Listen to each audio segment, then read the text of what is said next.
Glad, pleased, and honoured to have you here with us today. Um, we're having a chat about something that is quite close to my heart as a topic of conversation. Um, Something that hopefully by the end of this, we are intending to give you some sort of insight into in terms of its importance towards risk management and its idea of certainty and confidence. These terms are relatively interchangeable, although we'll talk about how we use those in a second. Um, but where we are starting to see some of the more advanced clients from Resilium's point of view and some of the more high performing agencies really getting to grips now or trying to embrace performance measurement of risk controls and risk mitigations. That is now probably a fairly standardized and well understood conversation for those who are trying to manage risk with tooling and with a more proactive, possibly even a predictive mindset towards risk and risk engagement.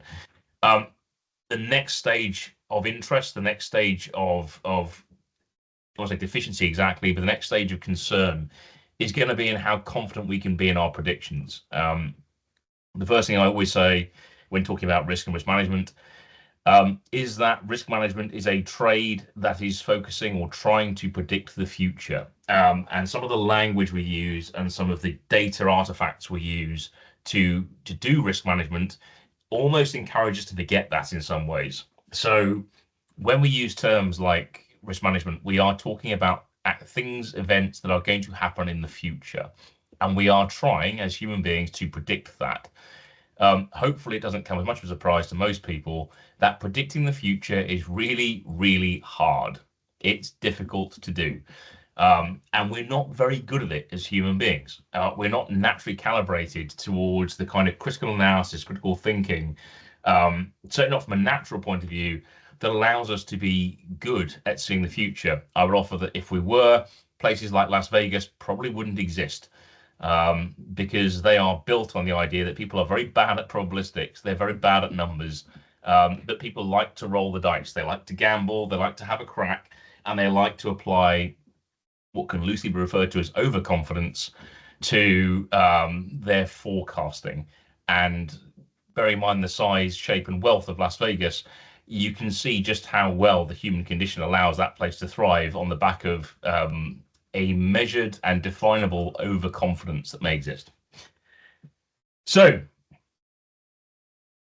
let's go into it. Let's have a look. Firstly, we'll do welcomes and intro. We'll have a chat about what certainty is and how it relates to risk management in particular.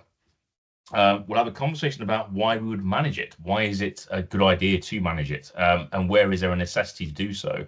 And finally, a light touch, and this is a very light touch into how we might go about measuring certainty and what you might need to go about having a go. What kind of tooling, equipment, mindset, people around you might find yourself requiring to have a go at measuring certainty and doing so well. So to start with them, the way we're going to play. Today, we're going to do quite a lot of audience engagement here. So I will be asking a few people in the audience to throw open their mic and offer up some ideas if you can do. Forgive me, I am a natively English speaker. I'm having a crack at learning Spanish. My Dutch is embarrassingly bad, seeing as I work with a Dutch company, for which my apologies. Thankfully, my Dutch colleagues and friends around me are really, really, really good at speaking English, which covers up for my deficiencies particularly well. For anyone else, though, who is not a native English speaker, my apologies. I will not be picking on anyone. I will not be pouncing on you to ask your advice or your thoughts, but we will be engaging with a bit of two-way conversation with this webinar and also using some polling to gather some audience perspectives. But I will be following up on that polling with a few questions as part of the exercise and what we're going to be doing here. Clearly, we're here to have a conversation around certainty and certainty measurement, to apply a few high-level techniques, or at least introduce a few techniques on certainty measurement to see how we could use those to improve our risk management and our forward projection of what's going to be happening to us and how we can influence it in the future. My hope for this is that you guys will take away some useful ideas, some concepts. This is really a webinar to introduce the topic. This isn't going to be a deep dive into some of this stuff because some of it is very complicated and is a whole conversation in itself. I geek out on this stuff, so I would happily sit there and have a conversation with you about it all day. I don't think your workplaces will allow you to spend that much time with me, unfortunately. So we've only got an hour to spend, of which I expect for about 45 minutes will be conversation. And then we'll go into questions at the end and any kind of follow-ups you'd like to go and offer. If you're all happy, before we go on, then we'll begin. So first thing I'd always like to introduce is a few references and source material. For this, I would refer to luminaries and experts in their field, particularly to do with forward prediction, projection, risk management at large, and measurement. I would turn to these chaps. So you have Douglas Hubbard, who's written 2 very useful books in this context, How to Measure Anything, and a follow-up to that one, The Failure of Risk Management, which takes a lot of his measurement approaches and measurement mindsets and applies them to the concept of risk management and future forecasting and forward projection.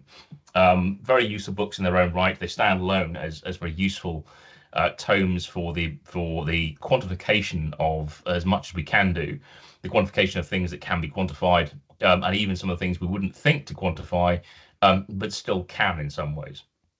Combine that with some of Philip Tetlock and Dan Gardner's work with forecasting and super forecasting. We'll cover this later on. Thoroughly recommend both these books, The Failure of Risk Management and Super Forecasting. Super Forecasting is most definitely my favorite book in the world. I'm really bad at it. And I wish I got better, but the book is a really useful guide into how to get better as individuals and as teams and as organizations towards making future projections and future predictions. And I thoroughly recommend it to all of you. A lot of this work from both from Douglas Hubbard and Philip Tetlock all also derive from the luminaries such as Danny Kahneman and Amos Tversky, Thinking Fast and Thinking Slow. All these books I thoroughly recommend to you if you want to know a little bit more about this than the light touch we're going to do here today. And these are experts in their field where I am just dabbling in this compared to. So I thoroughly recommend, if you would like to know more about this and want to get better at it, that you approach these books directly. They have some really useful guidance on how to go and approach the subject of prediction, projection, and improving the amount the faith we can have in our confidence, our predictions, how much certainty we can actually enjoy. So what is certainty and how does it relate to risk management? Well, this chap here, and I won't say who it is for a minute. If anyone knows, pop it in the comments quickly before I go through to it. But a fairly well-known gentleman once came up with the phrase, if you wish to converse with me, first define your terms. How many times have we been in meetings where we have spent half an hour discussing a topic only to realize about 25 minutes into that 30-minute conversation that we were talking about 2 either subtly or completely different things using the same terminology, the same acronym, the same references. It's like watching 2 expert tennis players serving exquisitely served shots from 2 ends of completely different tennis courts. Fun to watch, but not very progressive in terms of achieving a conversation or getting a learning outcome achieved. So the first thing we should always do in every conversation is define our terms, so we're all clear on what we're talking about. If anyone knew this, congratulations, well done, you got it right. It was Voltaire. So what is certainty? Well, there's a few options for us to go and explore. Certainty is the state of being either the state of being definite or of having no doubts at all about something. A firm conviction that something might be the case. Jonas has put one in there as well. The quality of being reliably true. All of these things, I highlighted a few key words there for us to have a think about. Of being definite, of having no doubts at all about something. How often do we often have no doubts about something or anything at all? If we are talking about certainty as an absolute, can we ever be truly certain of something where there is no doubt, no opposite opinion, no opposite counter evidence, or no opposite perspective one can take on it that would cast some doubt on the certainty of our being? We hopefully would all look at this and say there is no such thing as having absolute certainty, having no doubts at all about our conviction. And yet I would offer, quite often when we make decisions, or we make statements about things in meetings, in front of colleagues, even in our own lives and decisions we generally make those decisions with a based on assumption that we're absolutely right. And that maybe is the first thing to question when it comes to this idea of certainty. How right do we actually feel we are? We don't often ask that question. So if we say, today I'm going to turn left rather than right on the road because I believe that there's traffic going right and the quicker route will be left, how certain can we be? Because we're certainly turning left. The wheel is already turning before we even really think about it. But how certain can we be? And are we absorbing any doubt we have into our prediction and taking some action against that? Firm conviction. Well, we make a decision, we go with it, and that's the answer. Otherwise, you end up in something called analysis paralysis. Firm conviction is great to get stuff done, but if that firm conviction is based on something untrue, inaccurate, not fully evidenced, then that firm conviction can take you down a bad road rather than a good one. But nevertheless, you've led in certainty. When it comes to defining risk itself, ISO 31000, 2009 did some nice work clarifying risk and making it a simpler thing to deal with. Fascinating then that they decided to go with a different take on what we'd normally expect to hear for those of us who are in the industry of safety risk management. When it comes to safety risk, we talk about risk subtly differently. Risk is the amalgamation of likelihood and severity combined together for a negative outcome, perhaps something along those lines. When it comes to ISO 31000, though, risk directly addresses this point about certainty, or in this case, uncertainty. Risk is the effect of uncertainty on objectives. So this becomes very interesting to use from our point of view when it comes to risk management. By the way, it does also clarify a subtext of that one, which is uncertainty, defining what uncertainty is, the state, even partial, of deficiency of information related to understanding or knowledge of an event, its consequence, or its likelihood. Now, that's a nice tie-in to what we would traditionally talk about in terms of likelihood and consequences for risk management and safety risk management at large. But it focuses our attention less on the event and the outcome and more on the information, the evidence input we have to that view, to that position. So let's look at these two, and I'd like to do this, if I may, by talking through a few models with you, just to discuss and sort of paint the picture of how these two aspects of ISO 31000 definition can be quite useful to us from a mindset point of view. So let's start with the first part. Risk is the effect of uncertainty on objectives. I want you to imagine, if you can, a scale of outcomes. The scale of outcomes in this case looking something like a sort of a positive outcome plus 10 to 0 and then minus 10 to 0, with a neutral outcome being the 0. So we engage in a decision, we engage in a change, we decide to take some sort of course of action. From that point, the clock starts. As we progress through the action to get towards the outcome, we will see things change, things adjust, things shift and move as time goes on. But when we launch that point, we launched with an idea in mind as to what the outcome would be. Inevitably, we would engage with a change most often if the change has got a positive outcome, has got a good, a benefit to us. Otherwise, why would you engage with a risk in the first place if there is no benefit to do so? That would be foolish, right? When it comes to safety risk management, we tend to focus our attention on the negatives. So we tend to have to look at and consider and manage those outcomes that sit below the neutral line, below the net, into the negative space. What things could we lose by going forwards? What could we lose as we progress through this change, this action, this moment? What are the bad sides of this going to be? And how do we mitigate and manage them? Now, that's entirely right and proper from a safety risk point of view, but it's worth remembering, if we purely focus on that, if we focus on the negative loss-inducing outcomes of our actions, we sometimes distract ourselves from the reason we were doing it in the first place. This is just a general comment on safety risk management more than anything else. But it is a warning, I guess, for all of us to remember that there was a reason we did this in the first place.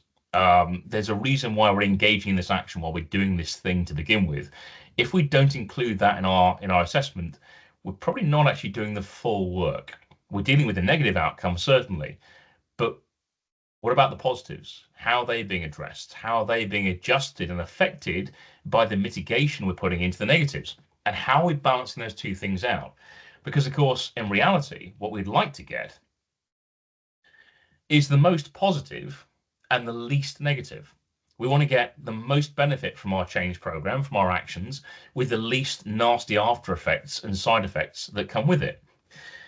So when it comes to safety risk management, we're thinking about all these things below the line. But when it comes to the ISO 31000 definition of risk, and by the way, this is far more common in areas such as banking, financial trade, stock markets, they think about risk in these terms.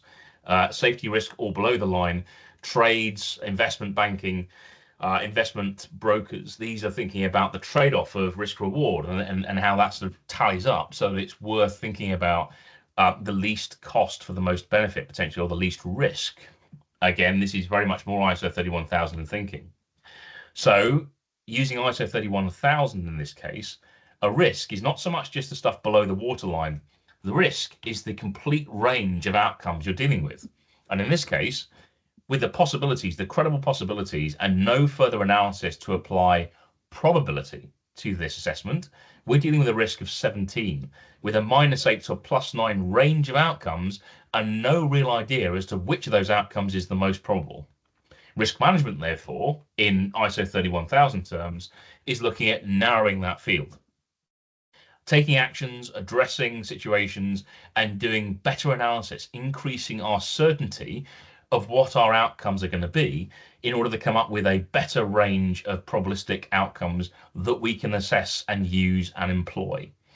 So when it comes to our decision making, by refining our certainty, we are improving our actions, improving our corrective mitigation actions, and coming up with a range of outcomes that seem most probable, most credible. I can hear everyone already thinking, what about the black swans? We'll come to them later. But this is the way that ISO 31000 thinks about this. And if we don't think about it in these terms, if we purely think about the stuff below the waterline in the red space, we can't come up with that full range of outcomes. We can't assess risk in ISO 31000 way because we have absolutely no idea, no certainty of what sits above the waterline, the benefits of taking the risk in the first place.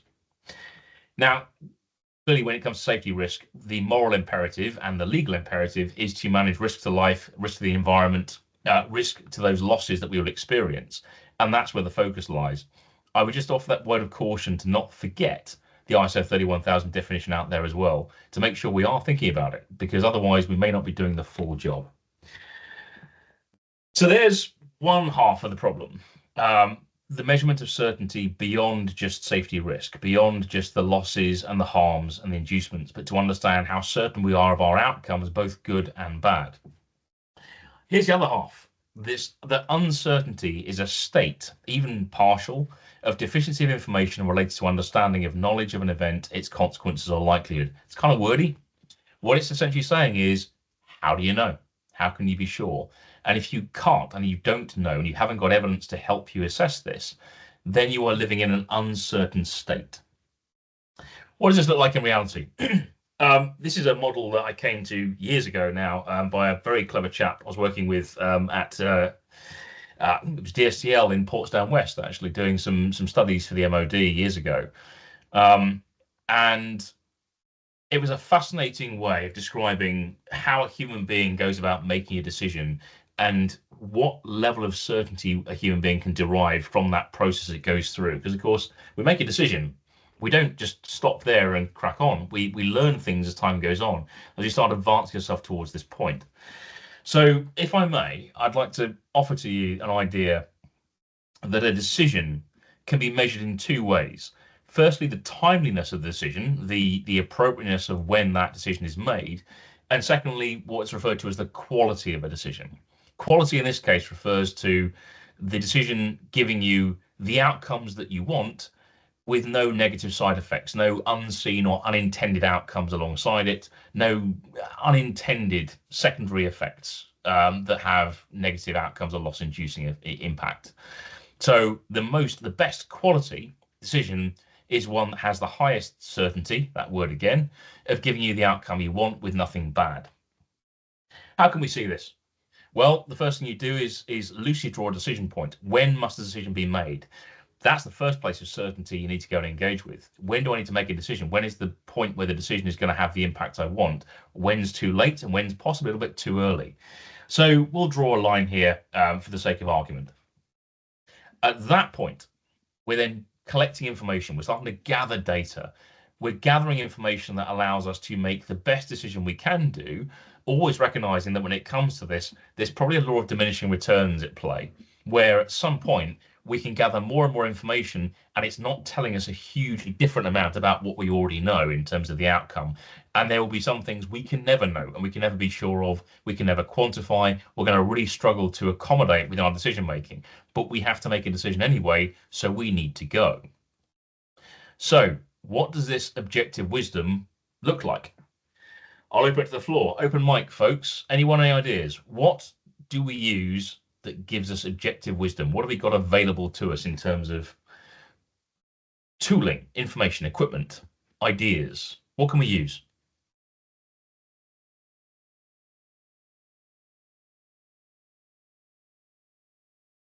Hi, Mark. We tend to use our past knowledge. We expect things to happen in the same way again. Past knowledge is a huge one. Yep. And that's a good point, Paul, with a caveat to it. Is what happened before indicative of what's going to happen in the future? It might possibly be, but not on its own by itself without any further conditional analysis going into it, of course.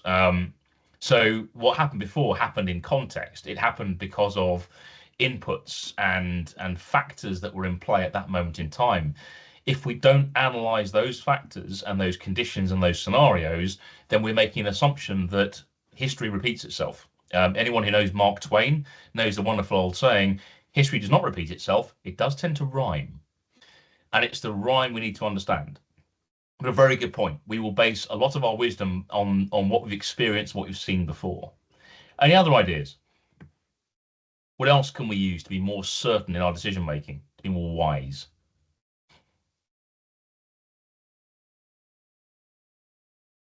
To understand our requirements. Well, that's a wonderful one, Jonas. Yeah, well done. That's really good. We can't be wise if we don't know what wisdom looks like. We need to know what we're going to do. How do we make a decision? What our requirements for information are to begin with, in order to then go and find the information that we need. That's a really good one. Alistair. I'm just going to throw in, because it's what we do, we model things. Modeling. Yep. What modeling gives us a framework, a format in which to put that information and make sense of it. Otherwise, it is in many ways raw data and can be quite overwhelming. Use of models can improve wisdom by presenting information in an understandable and digestible way. Certainly. Yep. That's a good one. Anything else? Any other ideas? Knowledge of other people. Knowledge of other people. Rachel, good one. Yeah. So looking across the field, across the borders, perhaps to other organizations, other people, other experiences, other countries, and seeing what they're doing. Val, I think, quantifying. Yes, where you can and where it's possible. Absolutely. Some quantified evidence. Here's a question for the audience, though. Is quantified evidence more objective? Is qualitative evidence more subjective? Are those things the same?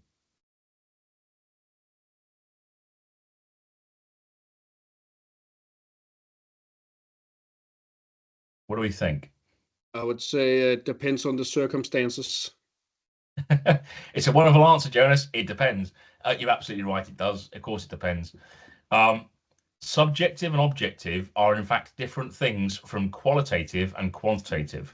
Qualitative is judging a factor, a thing on the qualities of that thing, whereas quantification clearly is counting, is numbers, is numerical analysis.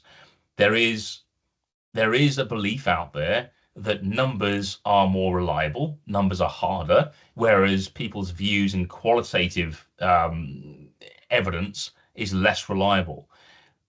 I would offer actually that's not always true, that people can make some very bad decisions based on some very hard numbers, and other people can make very good decisions based on no numbers at all.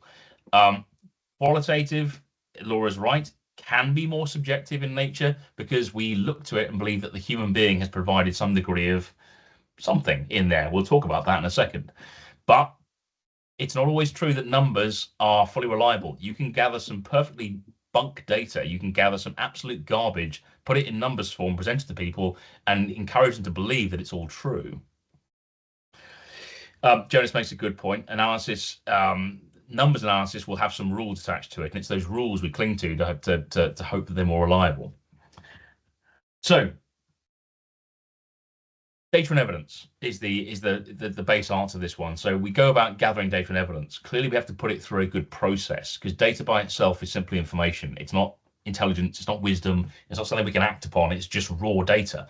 It needs to be collected, cleansed for relevance, contextualized, and put into that scenario form to understand how it's relevant to us, how it informs our decision, rather than just sit out there as information to be used, and then analysed, and to Al's point, then presented in a way that is digestible and understandable to people being used. We'll be looking at, Paul's point, historical accounts, incidents and occurrence reports, KPIs and performance measures, if we have them, and I thoroughly recommend you should have, audits and assurance findings, surveys and reporting. All of this is good baseline information to be processed through a data and evidence collection system to come out as wisdom. First-hand observation, useful. If you don't know the answer, go and look, go find out. We can believe the evidence of our own eyes in most cases, and we can make first-hand observation of those things we don't know. The problem is that takes time. It takes effort to go down and find these things and go and look for information. And as Jonas said already, we have to know what we don't know to come up with the requirements for our knowledge base, to understand what we need to go and find out through observation, for active auditing, for targeted assurance activities. We've got to have that requirement set. But with all those things in place, we should be working with, at the decision point, a good volume of clear and understandable information. That's the hope anyway. So here's the interesting question. What about this bit? When we make a decision, we're making a decision based on what we believe is going to be the 100% outcome. Very few people will go into a decision knowing that they're likely to get some nasty side effects. They might do, and they might be able to tolerate that if they're intelligent decision makers. But the assumption is that when we make a decision, what we thought, gains and losses, will be true. So what do we fill in the blanks with? If we can't gather that last little bit of information, what do we use? Any ideas?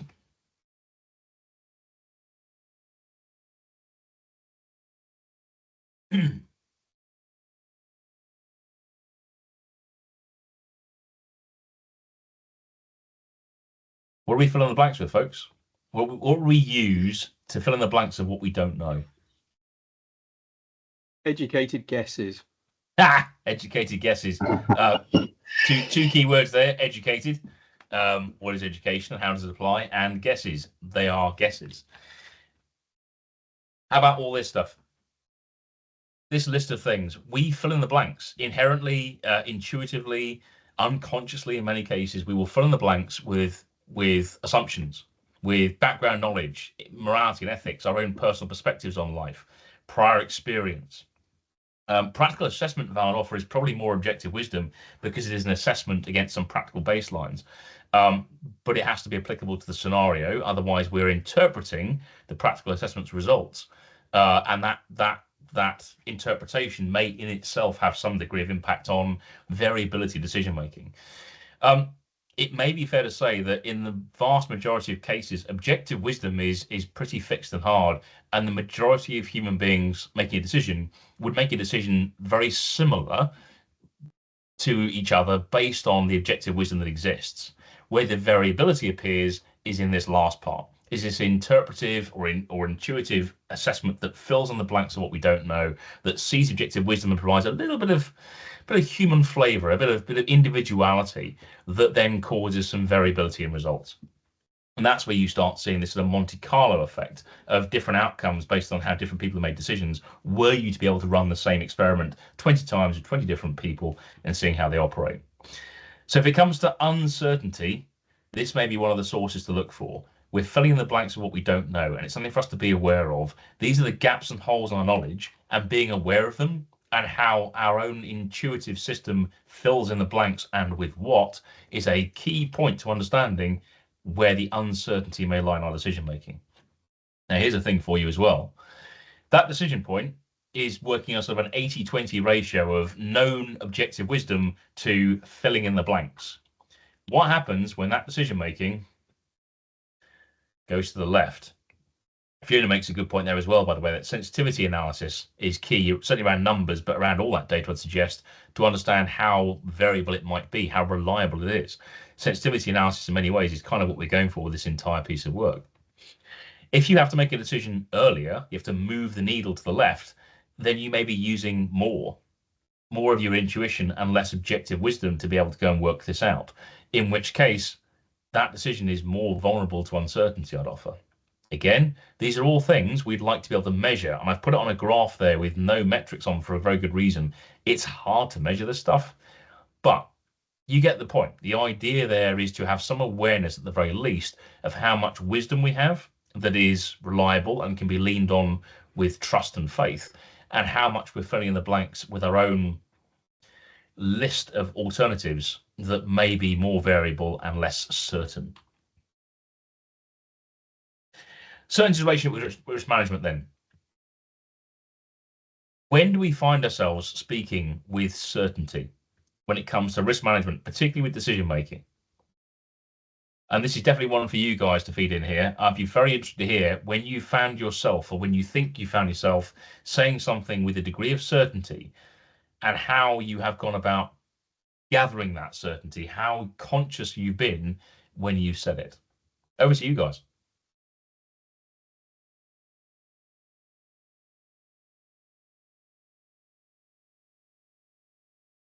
Morning. Certainly in my background, it comes typically from when you've applied a similar control in the past, and you can reflect on that and say, well, how effective was it? And based on that, like history, it gives you that level of certainty. So if it's something that's stood up to scrutiny over time, it gives you that level of certainty going forward when it's used again. It's a good one, Stuart. Yep, certainly. So when we speak with some degree of certainty, we have backup evidence. It goes back to Paul's point, doesn't it? Where we refer to history, to the past, in order to say whether something has worked.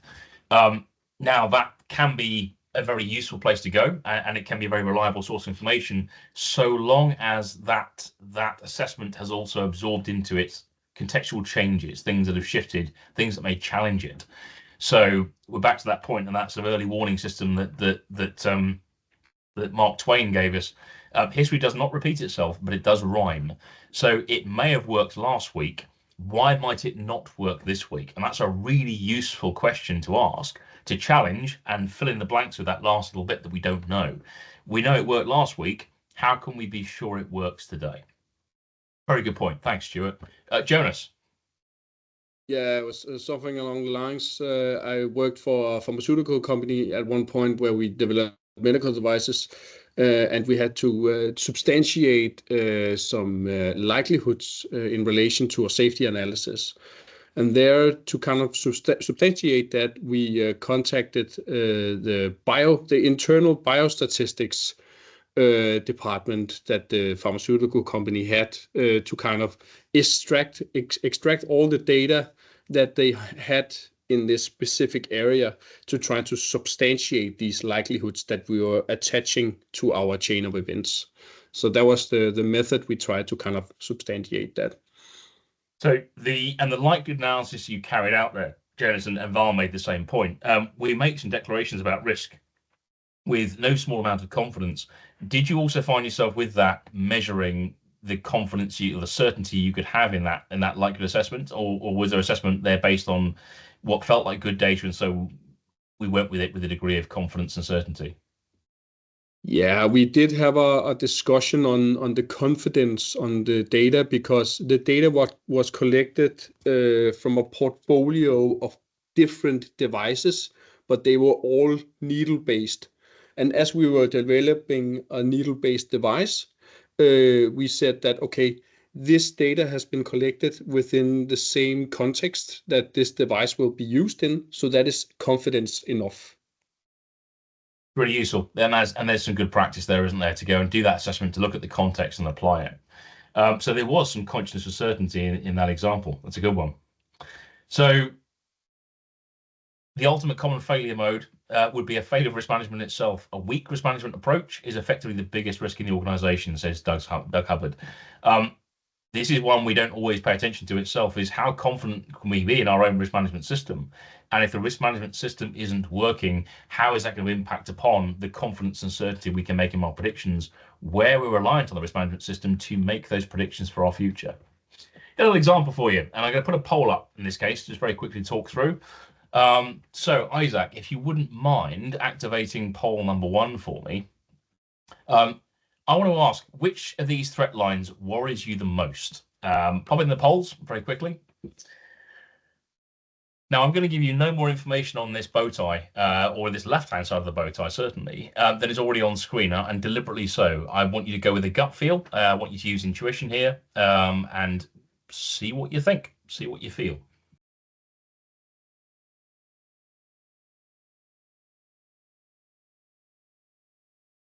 Okay, threat line 1 seems to be coming up to be a firm favourite. Notice what I've done there. I've had 9 responses in. I'm already influencing the audience by telling you what everyone else has done. So straight away, I'm engaging what's called the wisdom of the crowd. Right, good. Okay, I think on the back of that, from 9 responses, we can say that threat line 1 is the fairly firm winner, but threat line 2 is getting a bit of viewing as well. Threat line 3 comes in with 11%. So 1, maybe 2 people are looking at threat line 3. So let's quickly look at threat line 1. Anyone who said threat line 1, throw in one reason why you felt that threat line 1 was the one that worried you the most.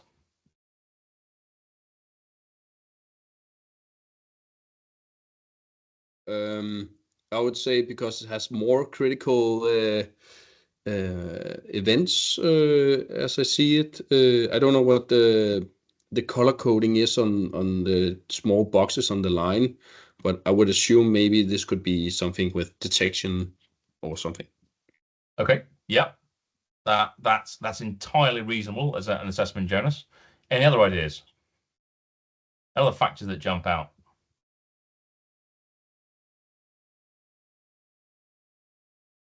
Anyone else? Threat line 1.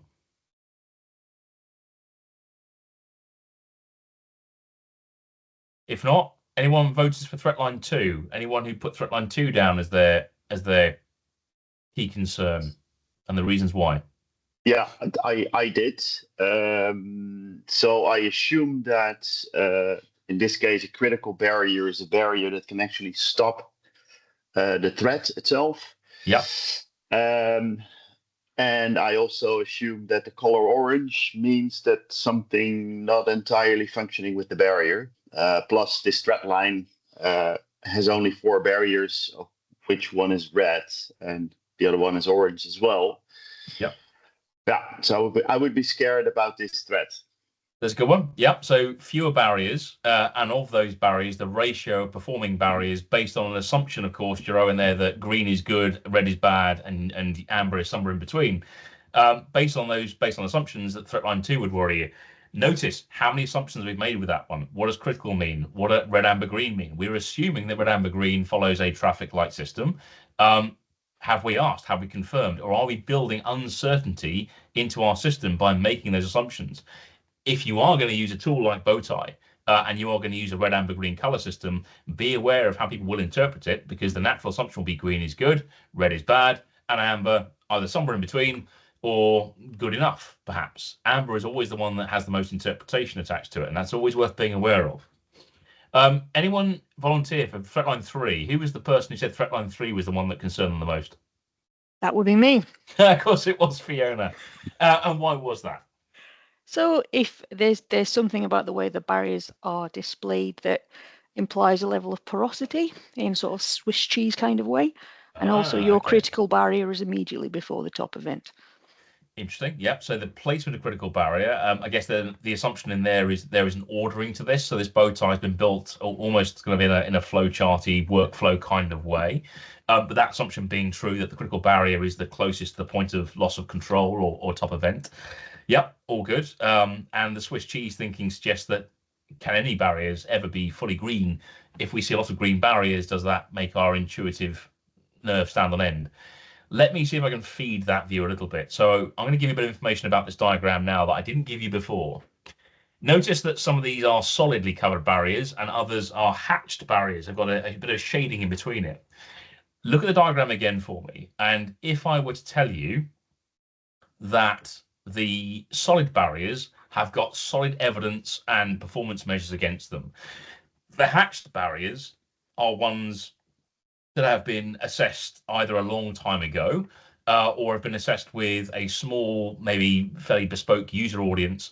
We would call these qualitative barriers. They are subjectively viewed. They have been fed with user information, possibly contextual, but no hard evidence to back it up. So those barriers you could call subjectively assessed, whereas the solid barriers are objectively assessed. Now look at the diagram again and tell me which one worries you the most.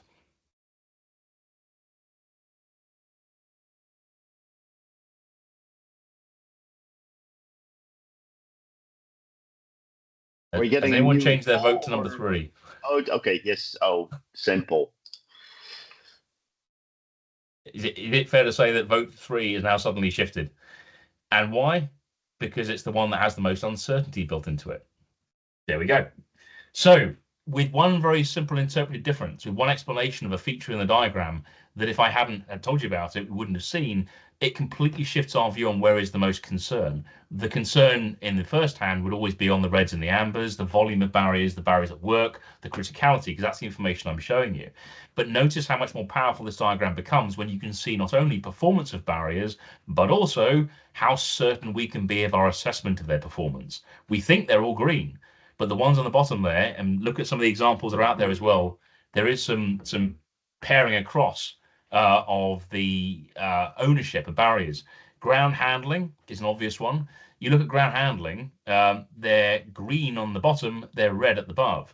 The equipment maintainer has got 2 amber barriers and 1 red barrier. There seems to be some issues with equipment maintenance, and yet down the bottom there, equipment maintainer is green. So we suddenly have reason to doubt, and that doubt can be very useful. Good exercise. So why do we measure certainty? Well, there's a few obvious examples here. 2008 financial crisis, Grenfell Tower in London, the Shoreham disaster, the air crash at the air show, the Challenger disaster. These are perfect examples of where we have made and taken decisions, taken risks, sometimes with catastrophic results, and we've done so with a degree of confidence that this was never going to happen. That confidence in the 2008 financial crisis was the genesis of the term black swan, immortalized and explained by Nassim Taleb in his wonderful book, The Black Swan. But that phrase came out of 2008's financial crisis, where everyone was operating with huge confidence that the market, the mortgage market in the US, was phenomenally stable and could never fail. It was too big to fail. And then it failed. These are the dangers of overconfidence, and black swans, if they actually exist, and Nassim Taleb not only defines it, but also then suggests that sometimes the black swan is actually a bit of a misnomer in its own right. It cannot exist. Black swans quite often derive from overconfidence. Danger of no confidence. Well, again, another quote from Doug Hubbard: the most sophisticated risk analysis methods tend to apply to those things, the low-level operational risks, the stuff we see, touch, know, and trend every day. The biggest risks, the ones that come out of nowhere and beat us around the back of the head, that destroy our organization and thoroughly ruin our reputation for decades to come, those things are much, much harder to do because their data simply isn't there and available to come up with more traditional, perhaps backwards looking historical analysis, reactive trending measures. We don't have the data for these things, and therefore it's a lot harder to see them. They find themselves naturally being dealt with by softer methods, or in some cases, no methods at all. The dangers of false confidence. And it's worth just being aware on this page here. All I'm trying to do is show you how these matrices indicate degrees of certainty and outcome. This is an example from ICAO 9859. This is the suggested risk matrix for aviation that lots of local aviation authorities have adopted, taken on board, and rolled out to their people. They are in use hugely commonly across lots of areas. A few reasons to suddenly question these things, if I may. The first is, have a look on the left-hand side, the language of probability that they talk about. Now, notice this is a probability language. Quite often you see matrices talking about either frequency or probability as their measures. Have a look at the list of keywords in the probability list and tell me, is the word frequent belonging more in the frequency category or the probability category? I would offer it's probably in the frequency category. You then have occasional. Occasional, to my mind, still suggests a degree of frequency analysis. Remote can be interpreted in two ways. It's always fun to run a poll with people and see whether they call remote something that's assessing probability or frequency. Improbable and extremely improbable are fit into fairly comfortably the probability boundary. So straight away, we're using two different measures to define what ICAO 9859 describes as probability. This could cause confusion, this could cause interpretive difference, and therefore cause variability of answer. The really concerning thing, though, for me, is in the top right, where this matrix is telling us what the answer is, and it's telling us with no assessment of uncertainty, variability, sensitivity analysis. It's just telling us whether something is tolerable or intolerable. It even comes up with two different terms for tolerability, tolerable and acceptable. So you've got even more options for variability of response and thinking and adjustment and biases. These matrices, folks, are hugely vulnerable to human bias, interpretive difference, confusion, conjecture, and none of it is measured in terms of certainty to say, when I place this thing on a risk matrix, when I pin the tail on a donkey using a risk matrix, how certain can I actually be? They make aggressive statements regarding whether you can and cannot do a thing, and they don't measure the certainty within it. And there are some inbuilt fallacies with these matrices that give us very good reason to doubt them if we're not careful. So, how to measure? Calling my corporate office to scrap the risk management procedure. Talk to us first, Val. Come have a chat with Resilium in the background. Before we go down the road of matrix morgulis, all matrices must die, we may have a few solutions we could offer to you on this one. So give us a call first and we can have a chat about that. But certainly in that space, there are some good reasons to question, at the very least, whether our risk matrices are being slightly more confident than they deserve to be. When it comes to measuring prediction analysis, something called Brier scoring has been in use now for a number of years. You may not have heard of it, but it's a phenomenally useful way of understanding how good we are at making future predictions. And it's about the best calculation there is out there to understand who are genuinely the best forecasters and why. We'll talk about that a bit more in a second. Originally developed in the 1950s for measuring accuracy of weather forecasts and weather forecasters. We all, certainly in the UK anyway, know this chap, the poor and much maligned Michael Fish, who made a very firm prediction on whether there was going to be a storm tomorrow that turned out to go completely the other way. Now, here's a question for you. If a weather forecaster states that there is a 70% chance of sunshine and clear skies, and then it rains, were they wrong? No, you just live in Clitheroe. Yeah, well, that's true. I'm gonna base it on your certainty, Paul, on the basis that you live there and therefore you know better than anyone else. Were they wrong, or were they just 30% right? Is the ultimate question. Now, of course, the real question for us and our point of view is, why do we even care? Because the question we're asking is not were they right or wrong, is should I take an umbrella with me today? Now, on that basis, 70-30, and based on the understanding, were we to have a Brier score of the weather forecaster's accuracy and capability when it comes to making good predictions, we can then use that information to inform the macro question, the big one for us, which is, do I carry an umbrella to work today, or do I leave it in the car?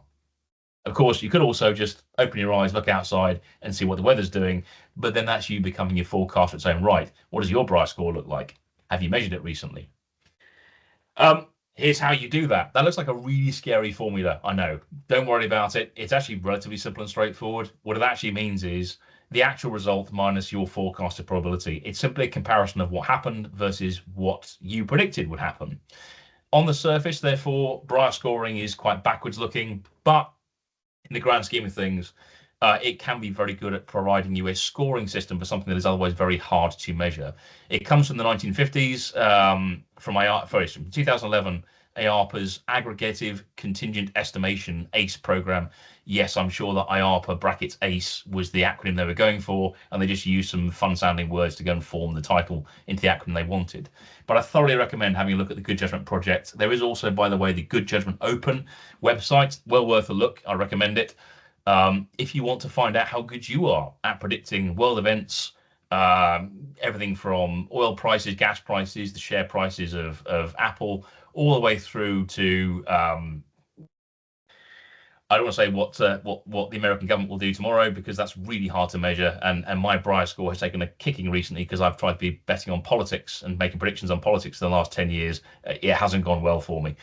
So I'm clearly not very good at this myself. But I thoroughly recommend it if you wish to measure your own accuracy in forecasting. The Briar scoring system measures and rewards both accuracy of predictions and the level of confidence you can place in them. Very, very useful tool if you're interested in bringing teams together to understand and generate a positive culture of curiosity, of critical thinking, of analysis, and team collaboration, asking questions when trying to predict the future. Very useful for risk management. Something else we can have a crack at in the last few minutes is calibrated questioning. Calibrated questioning is almost a precursor to Briar scoring. It's a way of generating some self-awareness and consciousness of how confident a person can be in their outcomes and their answers. Rather than tell you about it, let's give it a go. So, Isaac, if you wouldn't mind, we're going to run a couple of questions for you. Again, we'll pop them in the polling. So, again, if you need to see the main screen, I've blanked it there, so you should be right to answer the question. The first one, general knowledge question here. Jupiter's great red spot is larger than the Earth. What I'd like you to do, please, is to firstly give an answer of true or false. So whether you think that statement is true or false. Simple binary answer to get you started.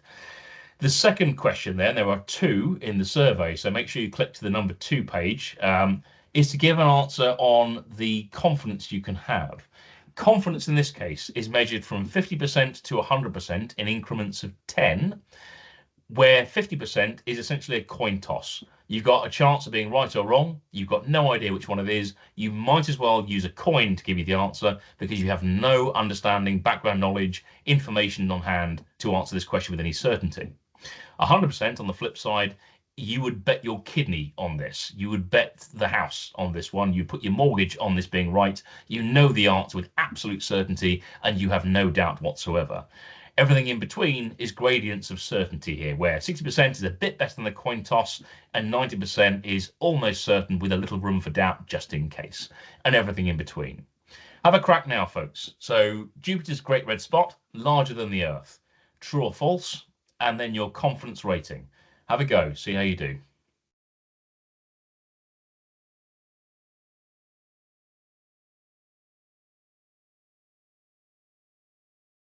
Ten responses. Oh, 90% true. And interesting. Right. Normally I would be asking this question to the audience. Could I go for one volunteer, please? Someone who said true. Any volunteers? Someone who said true, and I'd like you to declare your confidence rating and where it came from.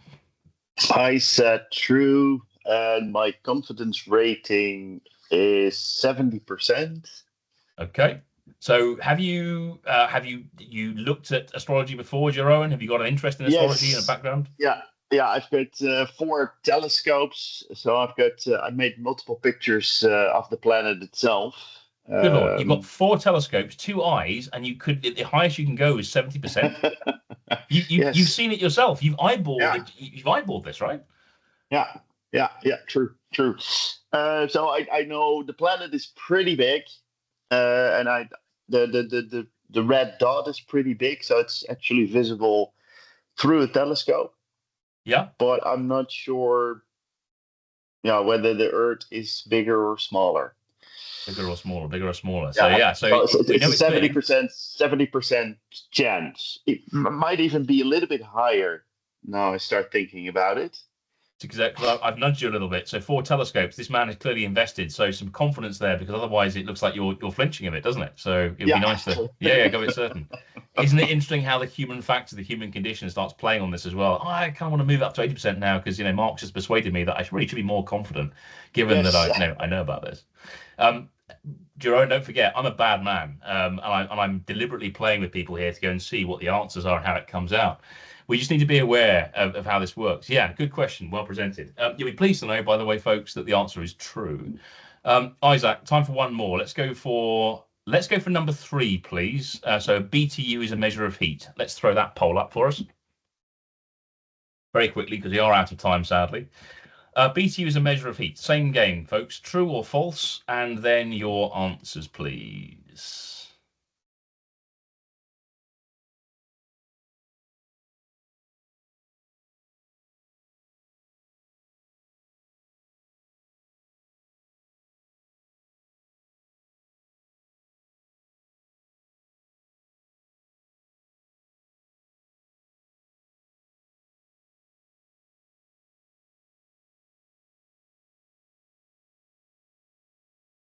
Okay, we'll have to stop there. So we have 6 responses and a 33% false and a 6% true. Right, so any volunteers? Who said false? And it is very much the British crowd. Yeah, you're absolutely right, Laura. Anyone who said false? Laura, okay. Yeah, what do we think BTU stands for? Any ideas?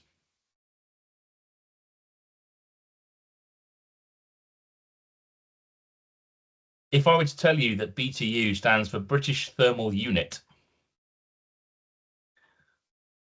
British Thermal Unit. Wrong. Yeah.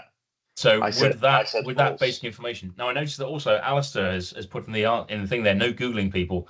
Believe it or not, I didn't put that as a rule. There is no harm in Googling things. And I would just offer to you these things here. I can't see this. There we go. These things, these are our means of accessing the world of data, the world of information at our fingertips. If you want to know an answer to something and say it with certainty, go looking, gather data, ask questions, look at your best source information. I would offer them when it comes to safety, these things here. Your SMS is your Google phone, is your access to this. If your SMS isn't giving you that confidence and that certainty, what is it doing? Because it's supposed to be doing exactly this. So try asking these questions the next time you find yourself making a prediction and querying how certain you can justifiably be. What data am I using to make my assessment? How relevant and applicable is it to the risk scenario that I'm forecasting? How accurate is that historical information? How reliable is it to use? Where might my prediction be weakest? So not even where my assessment is strong, where I've got certainty and knowns. Where are my unknowns? And how can I go about resolving some of those? Why might I be wrong?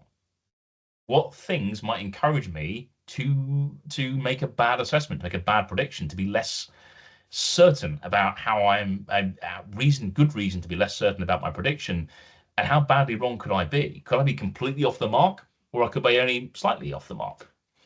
Who can I ask for a second opinion? Who can I approach? How can I gather a team together to understand how this works better?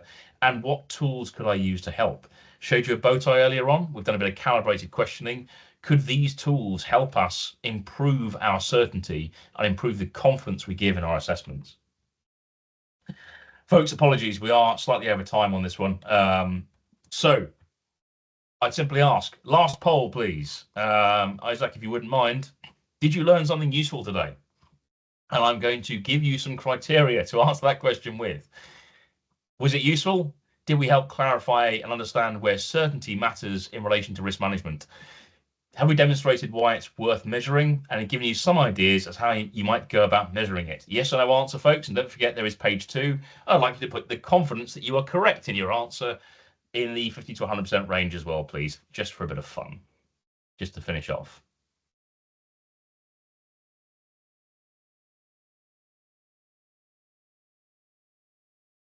And you're all phenomenally kind today with 100% answers that you are absolutely certain that you learned something useful today, which is most kind and very encouraging from my point of view. In the last minute or so before everyone has to disappear, any questions, anything you'd like to ask, any throw-ins?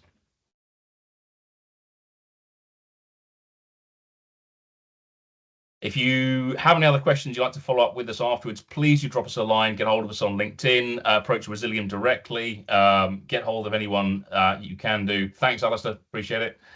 Anyone who wants to ask any questions, please do follow up afterwards. I hope you've enjoyed it today. It's been a pleasure talking to you, and I will look forward to speaking to some of you again in the near future. Otherwise, have a cracking day, good luck, and good luck with measuring your certainty in the future. Thanks, Mark. I really enjoyed it. Cheers, guys. All the best. Thank you very much. Bye.